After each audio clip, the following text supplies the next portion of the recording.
right, today we are launching a brand new series on the book of Genesis, and I've heard from several people they are super excited for this series. Come back and talk to me in Christmas when we finish it, and I hope you feel the same way, because this is going to take us the rest of the year. Now, we're going to break it up into 3 or 4 parts. We'll take some breaks along the way, but this first part we're starting today is called Origins. We're going to walk through Genesis 1 through 11. Now, the Bible is divided into 2 parts, and we would most often refer to them as the Old Testament and the New Testament. But if you take the Bible as a story, as a whole story about God, about mankind, about sin and redemption, the division is not between the Old and the New. The division is between Genesis chapters 1 through 11 and then the rest of the Bible. 1 through 11, and then Genesis 12 through Revelation 22. The first 11 chapters inform the rest of the story, and they inform your story and my story. How did we get here? What's our purpose here? How do we thrive and flourish here? And what's beyond here? Now, we talked a little bit about those things in our Colossians series a few months ago, so you may remember those, but they're really questions of origin, purpose, morality, and destiny. Origin, how did I get here? Purpose, what am I supposed to do here? Morality, how do I thrive and flourish here? And then destiny, what's beyond here? These are the underlying questions in every human heart. It's what we're all asking. And your life will move in the direction of how you answer them. These 4 things define your worldview. So Genesis 1 through 11 answers these questions for us. These chapters give us a picture of God's relationship to the world and to humanity in broad theological strokes. So over the next 8 weeks, we'll discover some profound truths that will help us navigate some of the most challenging issues in our culture today. We're living in a very complex world, a very complex time in human history that's growing more and more chaotic. There's so much confusion that lies sound like truths, and truths sound like lies. The moral compass is spiraling further and further away from the epicenter of objective truth. We're living our own truths. We're defining our own path. We're carving our own way. And here's the reality of our declining morality. It's not working. It's not working. I think we can kind of all agree on this. It is not working. People have more despair than they have joy. They have more anxiety than they have peace. They have more doubt than they have trust. And we are living in a time of more hate than love. And all of that weighs on the soul because we weren't wired to carry those kinds of things. Is there a way that's right in a world that's gone wrong? Is there a way to flourish in a world that's broken? Is there a way to live lightly in a world that's extremely heavy? Well, Jesus extends such an invitation. He said, "Come to me, all you who are weary, and I will give you rest. Take my yoke upon you and learn from me. For my yoke is easy and my burden is light." See, God's intention from the beginning was for us to flourish and thrive. And to understand what that looks like, we need to start at the beginning, within the beginning.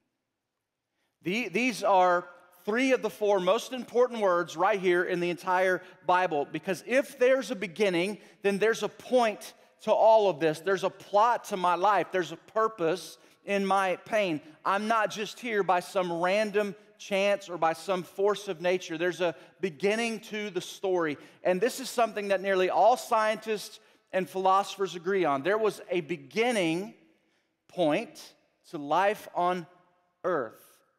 Now, science operates on a principle called contingency. It's the idea that something that exists is contingent upon something that existed before it and outside of it, right? There's cause and effect.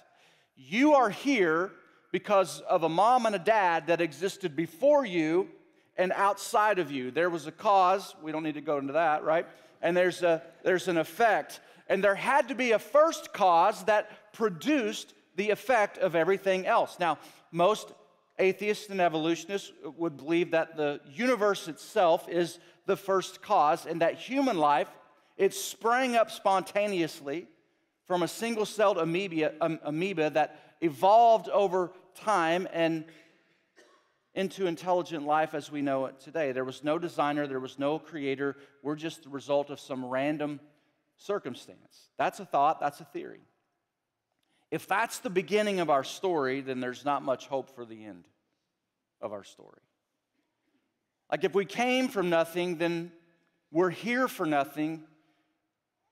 So we're moving towards nothing, so nothing matters. Now, as a church, I just want you to know, like, we have a little bias towards a more compelling beginning. And frankly, I would say a more convincing beginning. We don't ascribe to a theory of evolution, but to a theology of creation. Now, Swiss mathematician Charles Guy apparently did the math, and he calculated the odds of a single living cell just developing randomly, just accidentally. Now, keep in mind that a single living cell is more complex, more intricate than anything that mankind has ever created. And it said the odds of that happening accidentally are 10 to the 160th power. That's 10 multiplied by 10, 160 times. That's 1 novum decillion. 1 novum decillion. Have you ever heard of a novum decillion? That's more zeros than are available to you on your iPhone calculator, I promise you that. I dropped out of math before we got to the novum decillion chapter, okay? Honestly, I don't even know if I'm saying it right. Like, a zillion is as high as I can go, and apparently that's not even a real number. So I'm in way over my head on that.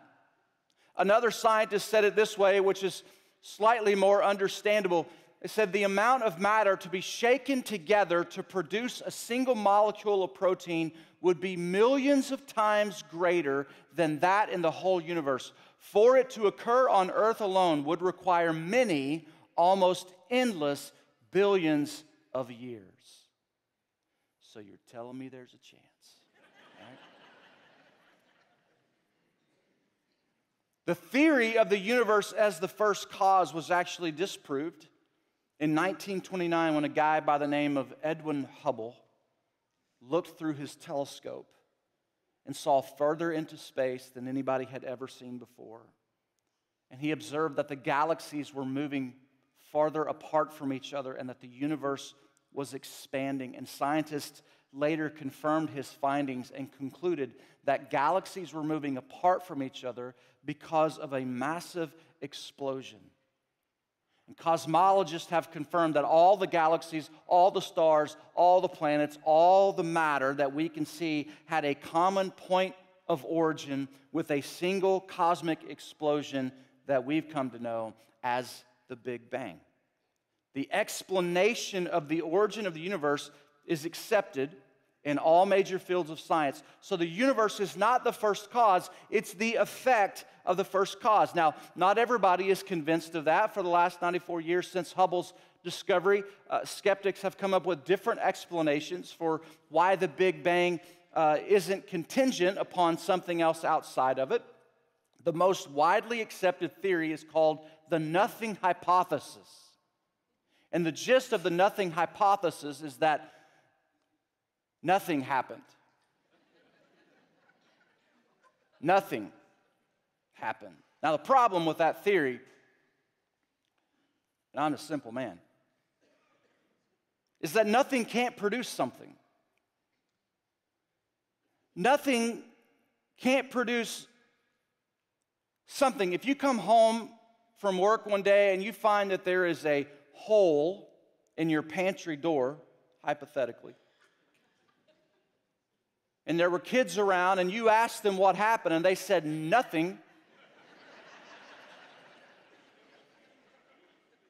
you wouldn't accept that answer, I don't think. Because nothing can't produce a hole in the door. Only something can do that, like a foot or a fist or a head or a flying object of some sort. Anything but no thing, because no thing can't produce something. Nothing can't cause a cosmic explosion. Something had to cause that. Something had to cause a Big Bang. Francis Collin, who was a Christian, also a scientist, who mapped out the human genome and led the way to decoding DNA, wrote a book called The Language of God. And here's what he writes. The Big Bang cries out for divine explanation. It forces the conclusion that nature had a defined beginning. I cannot see how nature could have created itself. Only a supernatural force that is outside of space and time could have done that. So he's suggesting that God is the first cause. Well, but where did God come from? Nowhere. Well, who made God? Nothing. Well, that doesn't make sense, because something had to produce God, because God can't come from nothing, because nothing can't produce something unless God's supernatural, unless he's outside of space and time. And there's the rub. For all of us enlightened Western thinkers, like a single-cell amoeba seems far-fetched, but at least it's a scientific explanation, right? It's natural, and a supernatural being who came from nothing and created everything, that just seems unbelievable because it's unexplainable. And if science can't explain it, then we have a really hard time believing it. But here's the thing, science can't disprove or prove the existence of God. It can't do either of those things. Science studies the natural physical world, but the existence of God is a metaphysical question. The word meta in Greek means after or beyond, and so God is beyond this world, so his existence is beyond what physics can evaluate. Now, Stephen Jay Gould, who's a well-known, or was a well-known biologist, evolutionary biologist, and atheist, agrees with this. He said this, in fact, that science cannot prove or disprove the existence of God. We can't know for sure whether there was a supernatural being that is the superintendent of nature. He said science can't prove or disprove that. We neither confirm nor deny. We just can't speak to it. So science can only take us so far. And it's taken us as far as saying definitely that the universe was not the first cause. So we're left with inferences, all of us.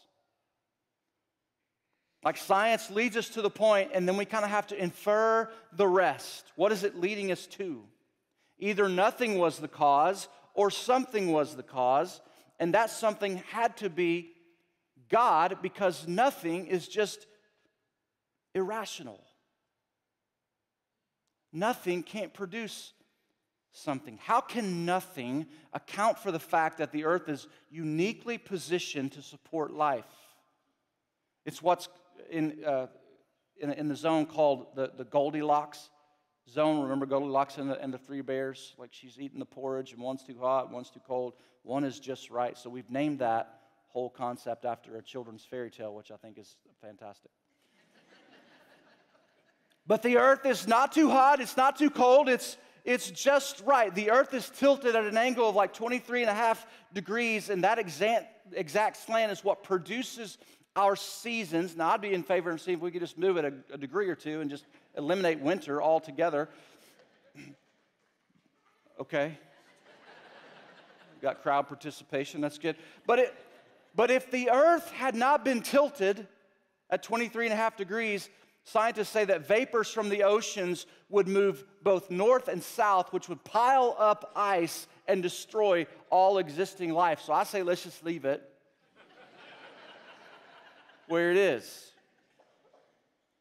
Scientists also tell us that if the Earth's crust had been 10 feet thicker, just 10 feet thicker, there would be no oxygen.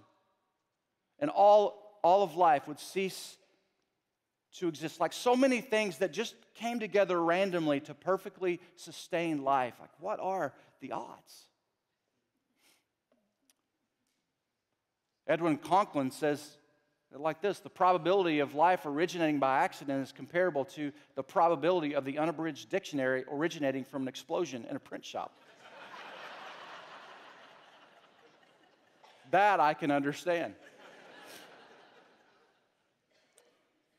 To think that life came from nothing, it's just not rational.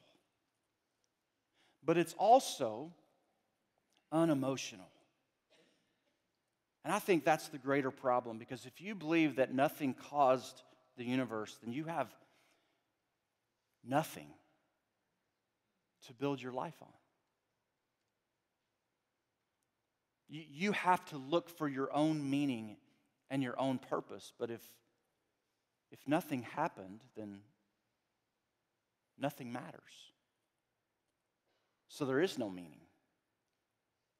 There is no purpose. If you came from nothing, nothing matters. But if you came from something, everything matters. And so I just want to shift from the cosmological evidence for creation to the anthropological evidence. Anthropology is the study of human beings. And everything within the human operating system rejects the notion that nothing matters. Regardless of what you believe about your origin, you reject the notion that nothing matters. We want life to matter. We need life to matter. We need to know that the things that we are doing are leading somewhere, that they're making some kind of difference. We're wired for more than just survival. And that is different than any other living creature on the planet. The animal world is simply about survival of self and survival of species. Now, you guys know that I'm an avid white-tailed deer hunter, and the best time of the year to be in a tree stand is during the mating season, which is called the rut. And so deer are primarily nocturnal. They move at night. They feed at night because that's when they feel the most secure. That's when they feel the safest. It's rare to see bucks moving during the day because their sense of survival is so far off the charts. But during the rut, something switches in a buck's brain. They move from survival of self to survival of species, and they will walk through a Walmart parking lot in broad daylight looking for a doe. I know this because so many of you take pictures and show me. You send them to me. You should be hunting right here in my backyard. You should be hunting right here in the Walmart parking lot. Well, thank you very much, but I'm not there.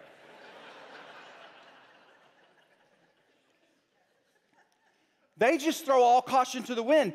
And it has nothing to do with love, because when they're done with the doe in the Walmart parking lot, they will walk across a 4-lane highway looking for another one. This is why you see so many deer on the side of the road in late October to early December. Bucks chasing does right into your car, right? And so you want me in that stand. You need me in that stand.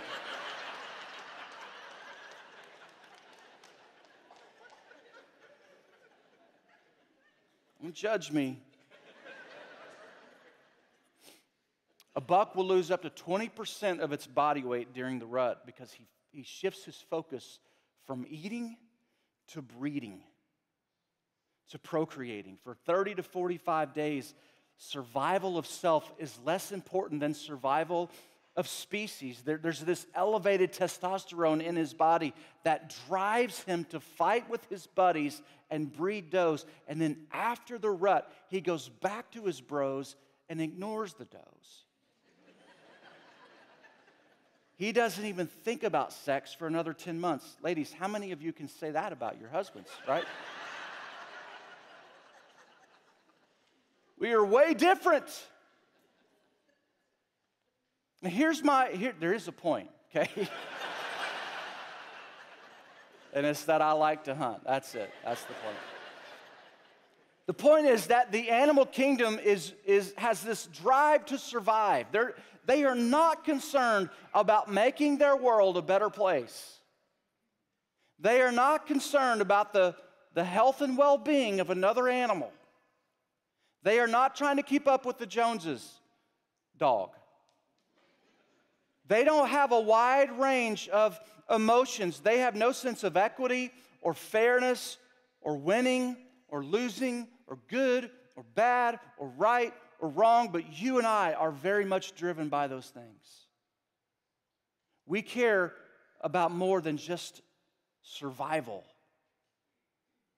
Like, we care about love, we care about relationships, we care about legacy, we care about equity and equality, we care about right and wrong, we care about justice. Many of us actually care so much about other people that we're willing to risk our own lives for them. Tim Keller, in his book, The Reason for God, writes this. He says, "For evolutionary purposes, hostility to all people outside one's group should be widely considered moral and right behavior. Yet today, we believe that sacrificing time, money, emotion, and even life, especially for someone not of our kind or tribe, is right. If we see a total stranger fall in the river, we jump in after them or feel guilty for not doing so. How can that trait have come down by the process of natural selection? Such people would have been less likely to survive and pass on their genes. All the good people would be gone." That's what he's saying. It makes no sense. Like, there's something in us that believes in something bigger than simply self-preservation. We care about other people. For the month of January, you heard Brent say it, you guys brought in over 350 coats to give away to total and complete strangers. You could have sold those coats on Facebook Marketplace or Poshmark and made some money off of them, but you gave them away. There's not a parent in the room who would not give their life for their children. There's even an entire industry of workers called first responders. If you are one of them, I don't think you're in it for the money. You got in it because you wanted to serve and protect people. Where does that kind of love come from? Where does that kind of sacrifice come from? Where does that kind of compassion come from? It comes from the most important word in the Bible. In the beginning, God. In the beginning, God. These are the four most important words in Scripture. And God is of the utmost importance. God is mentioned 35 times in the creation narrative, making him the number one subject of creation and the main character of this entire story. And you see, our deep sense of love comes from God. Our willingness to sacrifice and put other people first, they come from God. Our capacity for kindness and compassion comes from God. Our deep desire for justice comes from God. Our insatiable need for everything to be right in the world comes from God.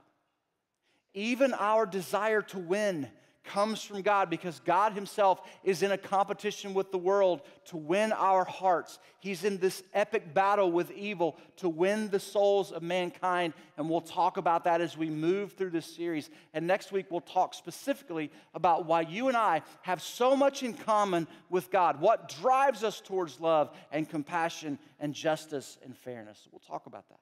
But for now, I just want us to recognize that because there was a beginning and because there is a God, that life was intended to be good.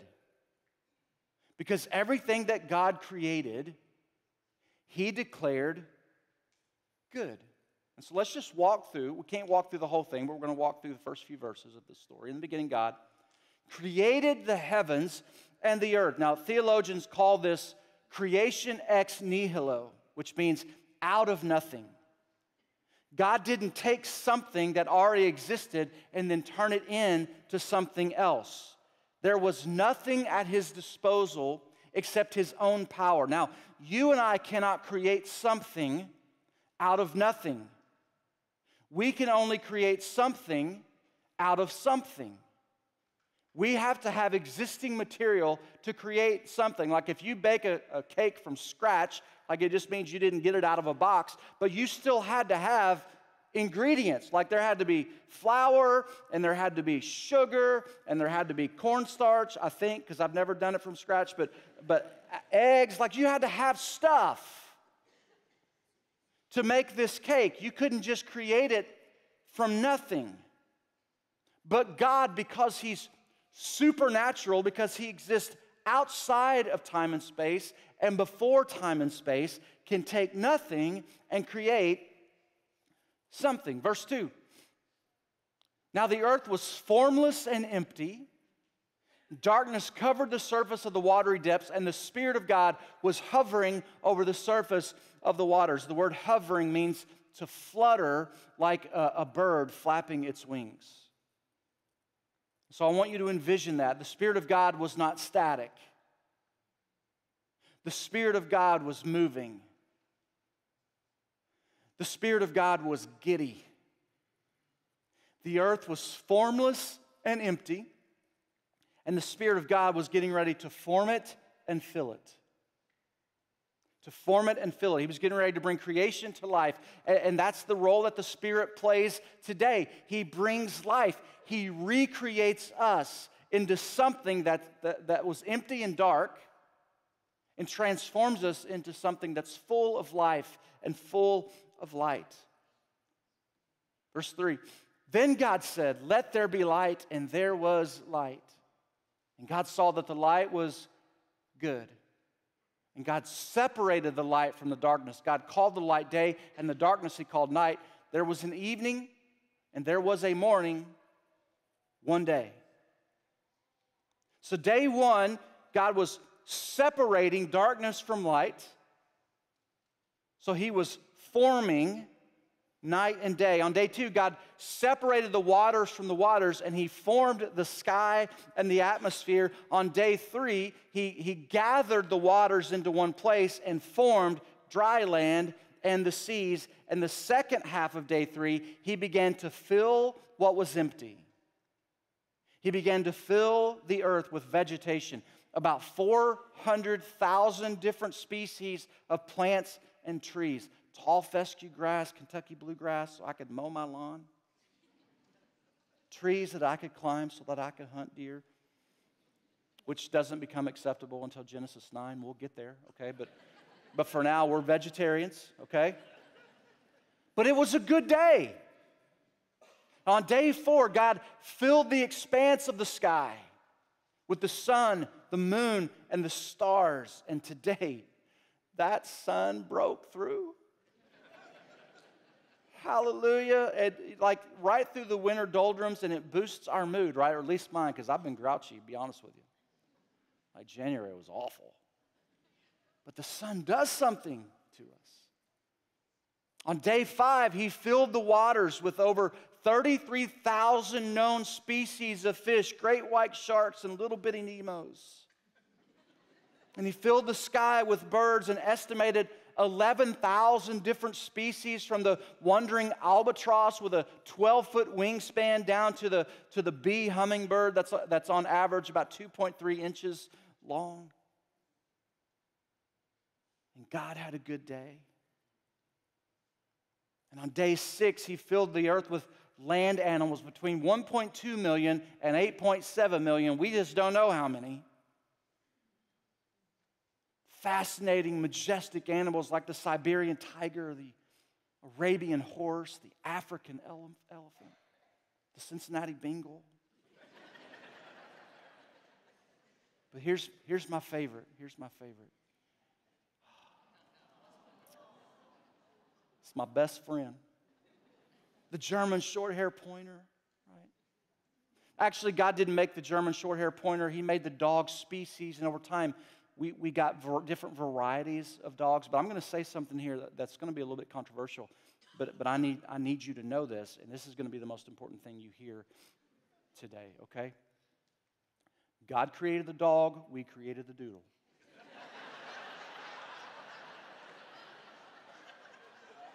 Don't you put that on him. That's on us. We got to own it.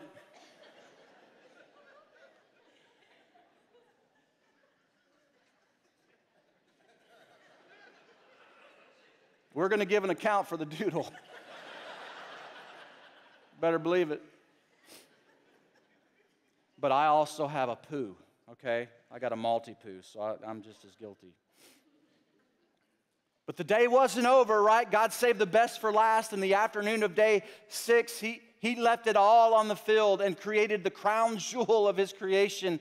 And that was man and woman, and that was you and me. And God had a very good day. And on day 7, He propped His feet up on the footstool of the earth, and He sat back on His throne, and He rested. Not because He was exhausted. He rested to enjoy what He created. I want to encourage you to take some time this week to read through the creation narrative in Genesis 1. And just think about what gives you the most pleasure from God's creation. And if after reading it, your first question is, well, how did God do it?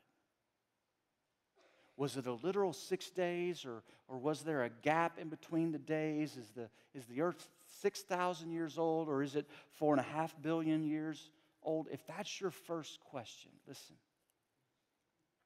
you missed it. You missed it. Genesis 1 isn't trying to tell us how God created. It's trying to tell us why God created. I can't tell you how. I was not there. And listen to me, you should be suspicious of anybody who claims to know with 100% certainty how God did it. Because they're just all theories. There are brilliant scientists and theologians on both sides of the creation coin that have really logical arguments for their position. You and I will not figure this out over the course of this series. I am not a scientist. I am not a brilliant theologian. I'm a bumbling theologian at best. I got a measly little master's degree, so I really don't know. This is opinion, I lean more towards a literal 6 days because I think that God was installing a rhythm in creation that directs time and space. And so we live our days and our weeks. I think that's what God was doing. And I leave open the possibility that the earth could still be older than 6,000 years. I'm going to say somewhere between 6,000 and 4.5 billion with a nod towards the younger side. That's just my opinion. But I don't really care how. I don't. And I don't think you should care how either. Because we will not know the answer until we get to heaven and see the highlight reel.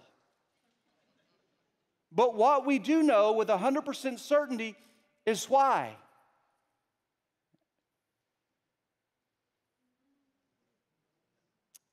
Love is why. So you thought we ended that series.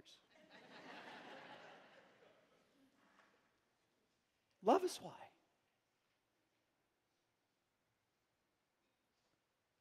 God didn't create us because He was lonely and needed us. He created us because He's loving and wanted us. He created us because His love is too great to contain. It needed to be shared. It needed to be enjoyed. And creation screams God's love and shouts God's glory. And here's the most amazing part. Do not miss this.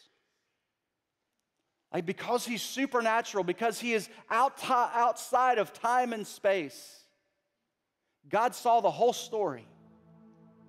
before he spoke the first word. He saw Genesis 3 when man would rebel against his rule and reject his love. He saw into chapter 4 when a brother would murder his own flesh and blood. He saw into chapter 6 and the wickedness that mankind would become. He saw into chapter 11 and how humanity wanted to glorify themselves and make themselves the point of the story, instead of making the story all about God. And as he hovered over the formless and empty earth, he had a decision to make in that moment. To create and embrace rejection, or to abort and withhold his love. And I want you to know that God didn't even really give it a thought.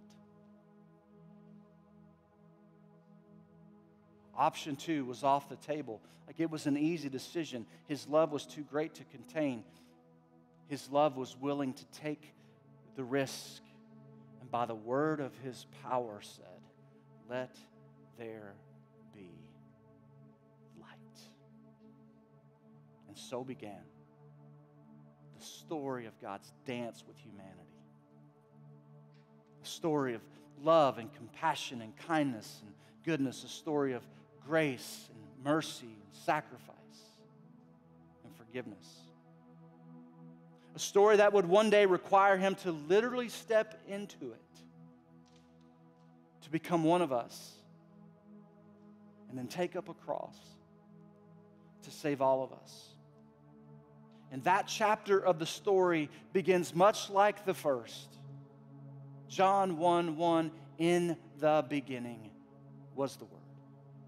And the Word was with God, and the Word was God, and all things were created through Him, and apart from Him, not one thing was created that has been created.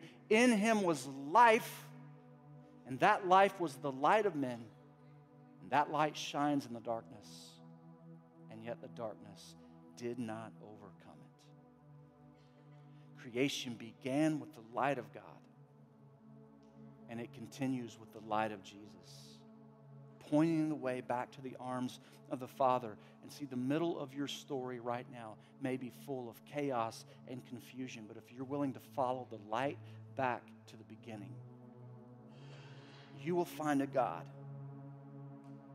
of love and grace who wants to step into your life to have a relationship with you and to help you make sense of the middle of your story and to give you hope for the end of your story. And that hope was made possible by a blood-stained cross. When God demonstrated His love for us by sacrificing His only Son to be the Redeemer of our story. And that's what we remember right now as we take communion.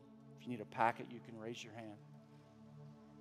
The bread represents His body broken for us. The cup represents His blood poured out for us. So as we spend time at the foot of the cross, spend time giving thanks and praise to your Creator who loves you more than anything else. Father, thank you for this moment where we can reflect on the why of creation. May we be overwhelmed by your great love for us.